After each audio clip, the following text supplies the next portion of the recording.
ବେଦାନ୍ତର ରାସ୍ତା ନିର୍ମାଣକୁ ନେଇ କାଶୀପୁର ଅଞ୍ଚଳ ଅଶାନ୍ତ ହୋଇପଡ଼ିଛି। କାଶୀପୁର ବ୍ଲକର ଶାଗବାରୀ ଗ୍ରାମରେ ପୁଲିସ ଉପରେ ଆକ୍ରମଣ କରିଛନ୍ତି ଖଣି ଖନନ ବିରୋଧୀ।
रास्ता काम को विरोध करी आंदोलनकारी माने पुलिस बुझासुझा करुथुबा बेले उत्त्यक्त होई पत्थर माड़ करिसेंती।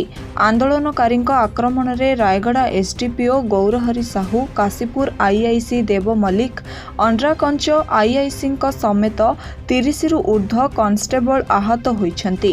सेथि मध्यरु 7 जण गुरुतर होई पड़िथिबारु सेमानंकु रायगड़ा जिला मुख्य चिकित्सालय को स्थानांतर करा जायछि।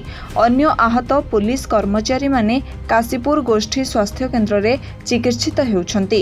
आईन श्रृंखला परिस्थिति को दृष्टि रे रखी घटनास्थल रे रायगड़ा जिलापाल आशुतोष कुलकर्णी, एसपी स्वाति एस कुमारंक समेत जिलार वरिष्ठ अधिकारी माने उपस्थित अछंती। सागुबारी अंचल रे प्रशासन पक्षरु 144 धारा जारी करा जायछि। काशीपुर ब्लॉकर सिजिमाली खनि खनन पई सरकार अनुमति देइथिबा बेले वेदांत आलुमिना कंपनी सागुबारीरु सिजिमाली अंचल जीवा पई रास्ता निर्माण काम आरंभ करुथला। तेबे निर्माण कार्य को लोके आरंभरु ही विरोध करिसेंती। रायगड़ारू मनोज कुमार साहू को रिपोर्ट, ONA खबर।